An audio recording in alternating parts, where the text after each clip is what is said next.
What comes to mind when someone says South Seattle? Likely you're visualizing planes, trains, and automobiles, not goats, horses, and hay. And yet, just a little bit east of this forest of 737s at Boeing Field, oh, hang on, sweetheart. A pocket of peace survives. Okay, maybe not peace exactly. This whole place is illogical, but that's why it's so cool, because it's fun. These 20-plus acres are likely Seattle's last family farm. It's home to Gloria, also known as Grandma, Mom, that's Lisa, Dad, Garth, their kids, Army and Gigi, and another kid, Bambi. We like being a little different, a little bit more wild. The delightful Sferra-Olsen family has been running wild right here for 5 generations. My grandparents immigrated from Europe and they lived on First Hill, and my grandmother had grown up on a farm and she didn't like living in a city lot. And this reminded her a little bit of rural Spain, and so that was how she directed the family to move here. Do you remember milking the cow? Of course. Yeah. My grandpa, well, when he was milking his cow, the kitties would come around and he could squirt them with the milk right from the cow. Grandma, you never did learn to milk a cow because you're holding your hand wrong. You milk it like this. Here's how the farm stayed in the family. Gloria's grandparents sold the farm to her fiancé. The couple married, moved in with 3 horses and a dog. Then the Sferras added more acres and 2 daughters, Linda and Lisa. Over the years, Gloria gave her love of horses full rein. She rescued horses.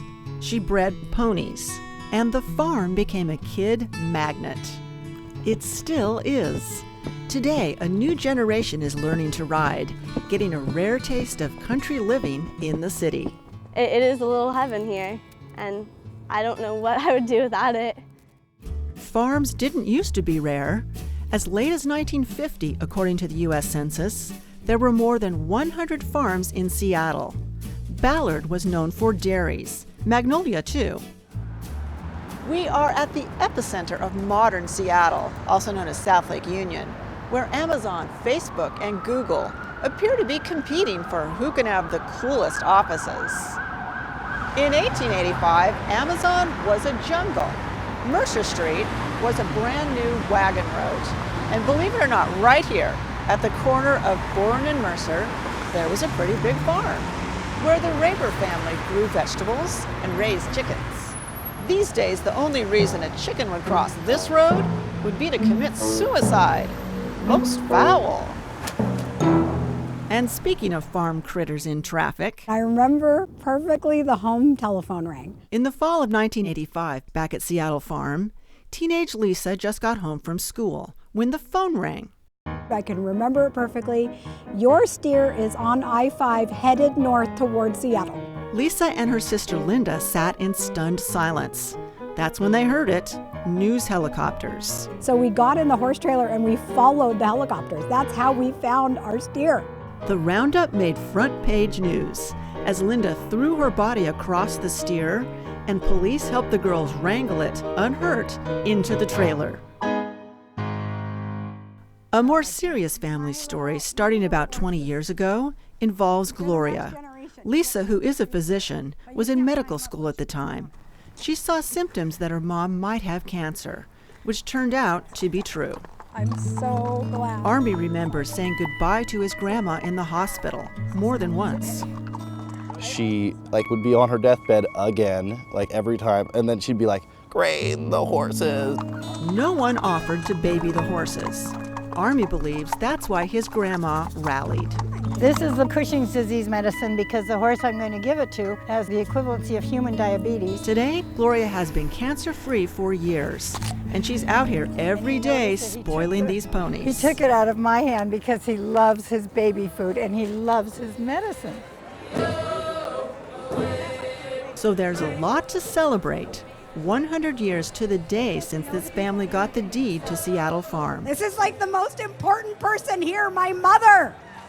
Everyone is here, old neighbors and friends. Happy birthday to you. As the candles on the centennial cake are lit, a question hangs in the air. Can Seattle's last farm escape development?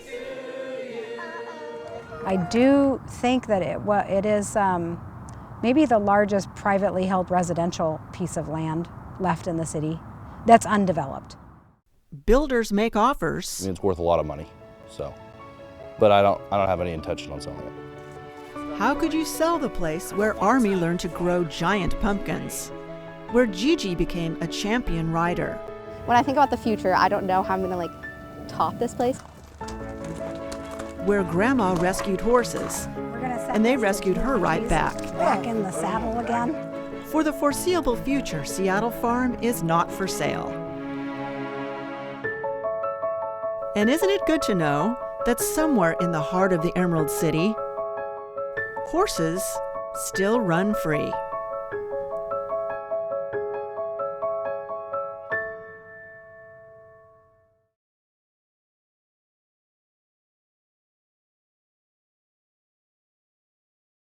Watch CityStream Thursday nights at 7 on the Seattle Channel, or get video on demand and podcasts anytime at seattlechannel.org.